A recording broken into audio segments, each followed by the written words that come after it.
Hi, everybody. My name is Sarah. Pearls of Wisdom and Food with Keto, Carnivore, Carnivish. Or if you've got some other type of program, but you still watch me, welcome. Here we are. We're doing things the way that we do them and just having another day of that consistent adventure with our food, our behaviors, habits, and keeping it all just in the day. We can forecast and plan out and worry about the future, but it might not even come to pass. Yep, got it. So the part that gets me the most in my food recovery is stress. I still have phantom reach fors, the cigarette and the gum.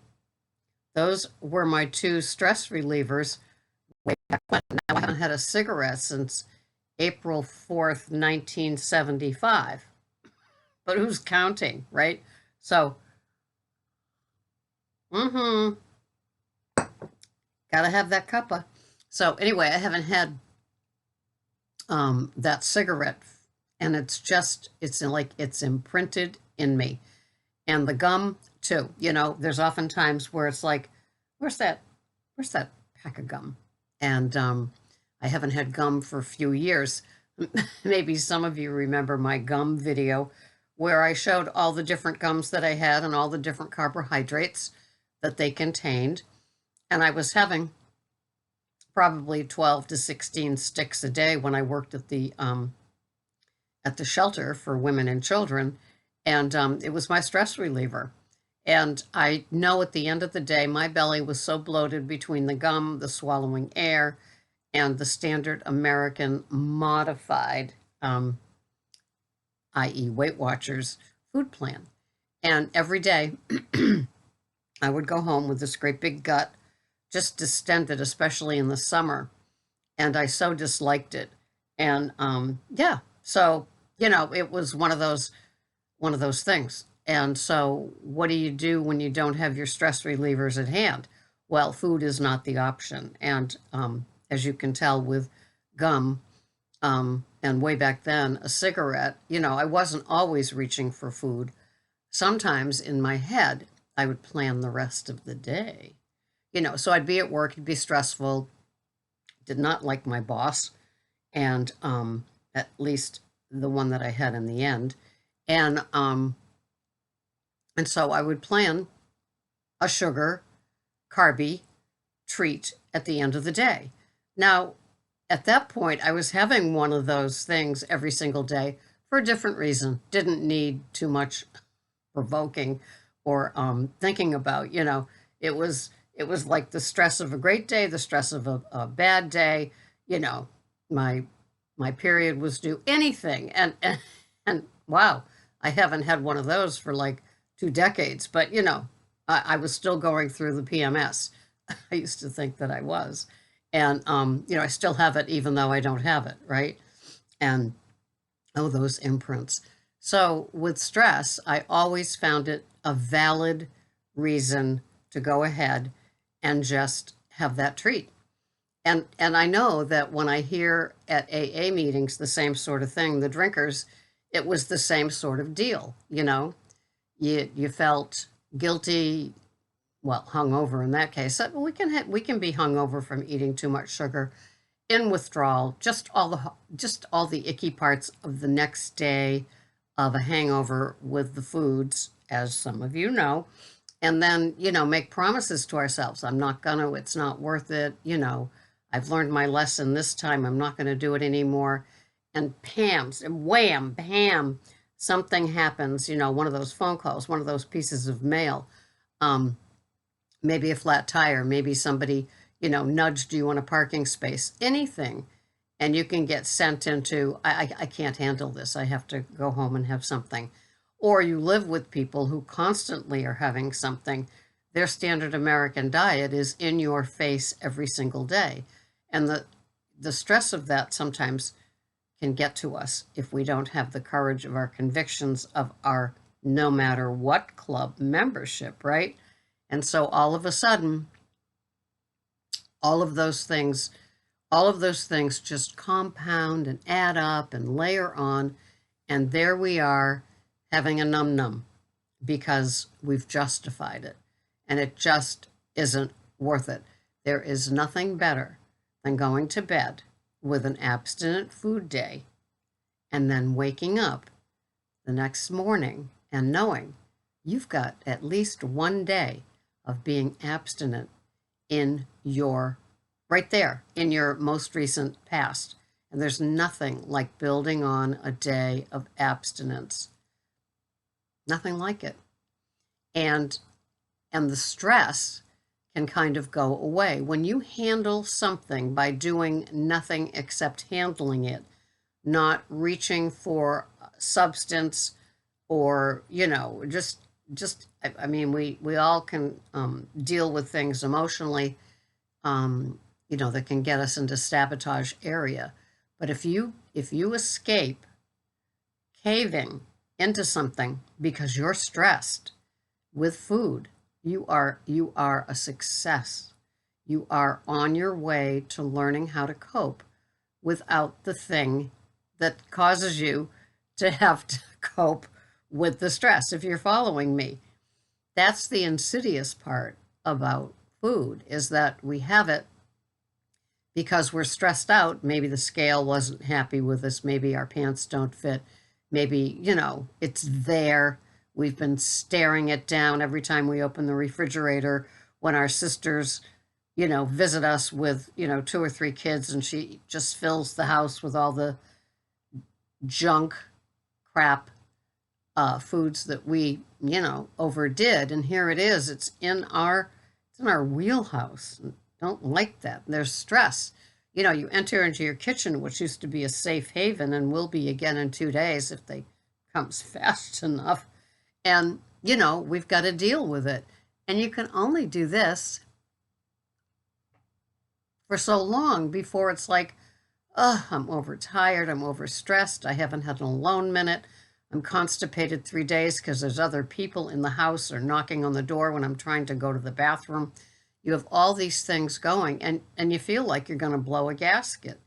And so maybe the safest thing, you already had your diet sodas, which you never have more than once every few weeks, and all of a sudden, it becomes the end of the day sort of thing out there on the porch with them. And, you're just stressed to the max. It's like you want your little space, your privacy, your chronometer, your kitchen scale. You want to stop getting looks and answering questions. You just want to go back to your little life of however you did your food and be safe again. And it's very, very stressful. And, I know that maybe this has happened for you too, that other people, it's like, well, you think that's stressful. Try giving up heroin. It's like, please, try giving up smoking. All right. Okay, you win. So what? Food is one of those things. It's just as big to me as maybe those substances are for substance abuse people that want to give them up. It can be. I mean, food has been with me forever. I've been aware of my food addiction since I was 9 years old, and I started getting fat. That's when I got my period, and I just I went from girl to woman almost overnight, 3rd grade into 4th grade, and along with that came all the hormones and the cravings and the triggers, and the coping that you have to do once you're 9-year-old in a woman's body is kind of weird, and there wasn't any parental awareness, guidance, nothing going on. And I had no brothers or sisters. So it's like you're kind of like stuck in this woman's body and you're not really sure. And it's not like you ask the neighbor, stuff like that. I mean, at least in my life, it was just this personal thing. So I ate at it. That's how I've used food to relieve my stress since I was 9 years old. And I'm going to be 69 in a couple of weeks. And so that's 6 decades of handling life with food. Food was the comforter. Food was the instead of. Food is the, well, it could be worse. It's just food. And it's not just food. food for those of you that are in that camp. You know, it is just as deadly and pervasive and 24/7 in my head, still to this day. You know, I only manage my food addiction, my carb addiction, my sugar addiction a day at a time. And it doesn't matter, you know, if I've been successful, it still needs to be maintained. I am a bite away from a disaster. And a bite is too much, and 1,000, well, 1,000 would never be enough. That's for sure, 1,000 bites. But one is where it's like it flips the switch for me. And then there's more stress because I don't want to go there. Maybe you've taken that bite, and that brings on a slew of stress you weren't anticipating. And all of a sudden, you know, your head is so busy with, I can't have another bite. I don't want another bite, but my body's craving another bite because it was filled with sugar and it lit up my brain. And, you know, once you put that sugar in your body, it wants to be serviced with more sugar. It's a very, very dangerous, toxic drug to us. And so it's not like you had one bite and you can walk away with it from it, like, or one slug of somebody else's, you know, sugared soda, and you think you can walk away. And don't think that the artificial sweeteners don't mess with you too. And yes, I use Zyla right here in my coffee, and I don't know, it quells whatever it is, and I'm not looking for the sweet in anything else. It's funny, I suppose if I had a carrot today, it would taste like a piece of fruit because I haven't had sugar in so long, and it's been like 5 years. It was August, probably 5 years ago, that I gave up sugars and grains, maybe 6, I'm not sure. Not sure. But I know that if I added sugar into my body today, that's why, you know, I think it's great if you can have things like a sweetened, artificially sweetened diet soda or sparkling water or Propel or anything of those sort of things with artificial sweeteners. To me, that would be mimicking the real deal. And those of you that have those pieces of chocolate every now and then, if you can have that and doesn't set up a craving, you're very, very lucky. Now, for me, the things that I love to eat are the eggs and the beef mostly, and I love it because it's simplified, and I'm not getting out there in the pasture thinking anything else is going to be a good idea. I'm not around other people's food that often, but I do have other people's food in my car. It's so funny. Yesterday I had to pick up a grilled cheese and bacon sandwich with hand-cut French fries to deliver to this guy. Whoa, from you know, a little grilled cheese boutique. I guess they've got a few of them down in Florida, and they've tried to have this one up on the Cape in the summer. And probably the same staff. They just do 6 months, 6 months.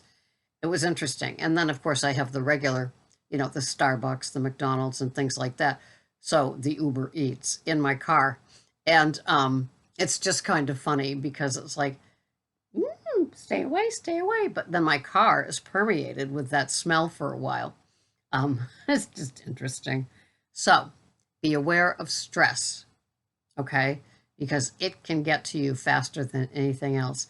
And we sometimes deny that we're in a stressful situation just because we need to look stoic or polite or civil, or it's company, or we're in a, you know, some sort of event where it's supposed to be pleasant and everything else. But we find ourselves under tremendous amounts of stress with food. There are things called bookending. And it's called bookending because you tell somebody about it. Like you even write it down here, or you send me a private email. You know, I'm going to this wedding, and, you know, it's all the people that I used to overeat with. They're all going to be there. It's going to be, you know, the more they drink, the more they eat.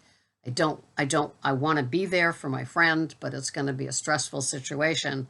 And this is what I'm going to have because this is what I checked off on the dinner. I'm going to have steak tips, and I'm going to have a small salad, and I'm bringing my own dressing, maybe macadamia nut oil and olive oil in a little jar. I don't care. I have no shame.